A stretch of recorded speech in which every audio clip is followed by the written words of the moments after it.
It is one of the most terrifying stories ever told. An ancient account of a thriving city, teeming with life, culture, and ambition.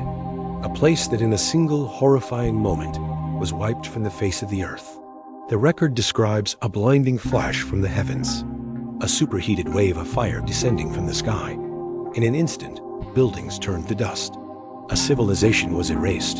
For millennia, we have called this story a myth, a dark legend meant to serve as a warning. But what if it was something more?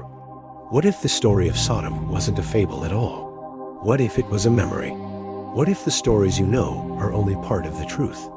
Welcome to Biblical Uncovered. Join us as we journey beyond the accepted narrative to investigate the mysteries history has forgotten. The cold case. For more than a century, that haunting memory sparked a tangible hunt. Generations of explorers and archaeologists, armed with ancient texts and modern tools, descended upon the Dead Sea. They were convinced they could find physical proof. They focused their efforts almost exclusively on the southern basin, combing the salt-encrusted shores for any sign, any remnant of the lost city of the plains. They sank their spades into the dry, unforgiving earth, season after season. They analyzed countless pottery shards and surveyed the stark geology, desperate for a single decisive clue. But with every passing decade, the conclusion became more and more unavoidable. There was simply nothing there. The search became a famous failure in academic circles.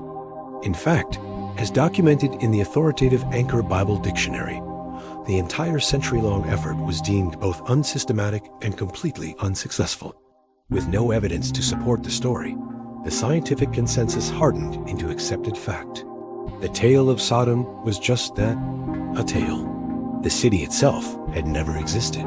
The case went cold, closed and relegated to the dusty shelves of mythology, not history. The Mavericks' hunch. But what if the consensus was wrong? What if a century of searching failed, not because the city was a myth, but because everyone was looking in the wrong place?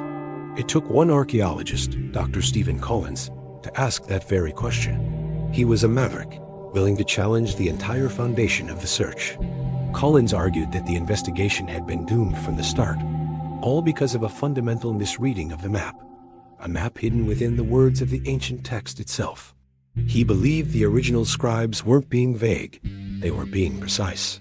That the book of Genesis contained a clear trail of geographical clues, a sort of textual fingerprint describing the city's exact location. And when Collins meticulously traced these clues, the trail didn't lead him south of the Dead Sea at all. It pointed north, to a massive, sprawling ruin that had been known for decades, but largely overlooked by the mainstream.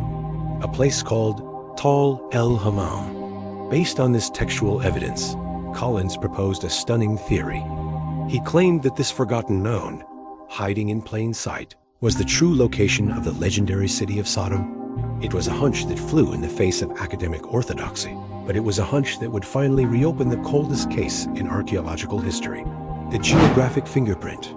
Collins's theory rested on a radical idea that the book of Genesis could be read like a witness statement. The text lays out a clear geographic fingerprint. First, it describes the kicker of the Jordan, a wide, circular plain perfectly matching the northern site of el-Hammam, not the narrow southern valley.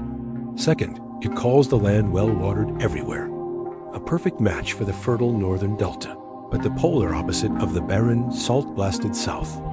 But the final clue was the most decisive. The text states the plain was visible from the hills near Bethel. From that exact vantage point, el-Hammam is clearly visible today. The southern end of the Dead Sea is not. It is a geographically impossible line of sight. The ancient fingerprints pointed to one place, and one place only. The location was a perfect match. But if this was Sodom, where was the evidence of the cataclysm, the destruction layer? With the geography confirmed, Collins and his team began to dig.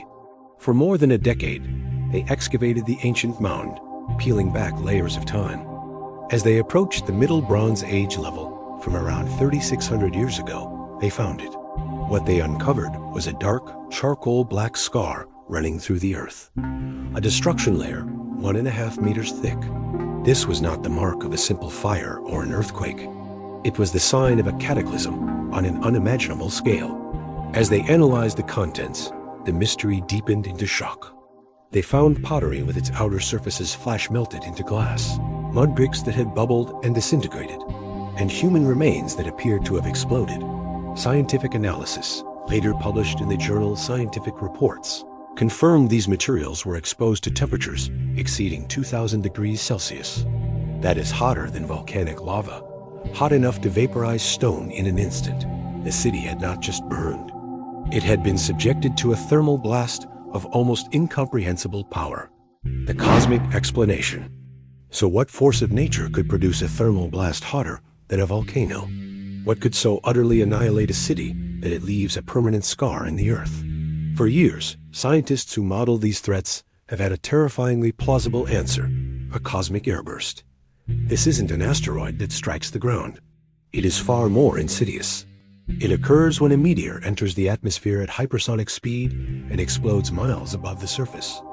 That mid-air detonation unleashes its cosmic energy downward in a superheated plasma blast, a wave of incinerating heat moving faster than sound.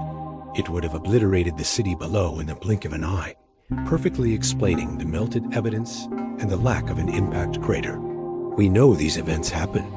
A similar airburst flattened thousands of square kilometers of Siberian forest in 1908.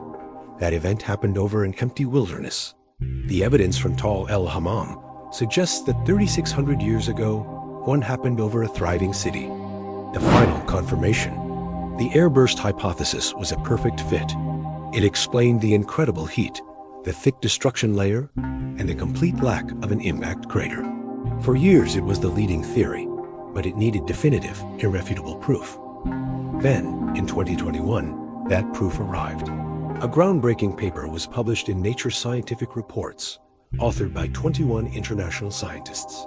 They subjected the materials from the destruction layer to every analysis imaginable. What they found ended the debate for good. Under their microscopes, they discovered grains of shocked quartz, a rock fractured in a unique pattern that only forms under the immense instantaneous pressure of a cosmic impact. It is the signature evidence.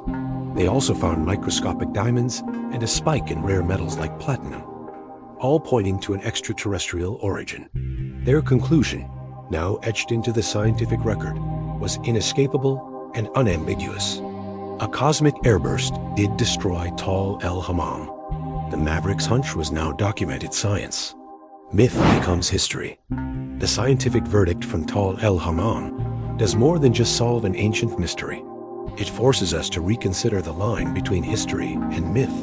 This discovery suggests that the biblical account of Sodom's destruction wasn't simply an allegory invented to teach a moral lesson.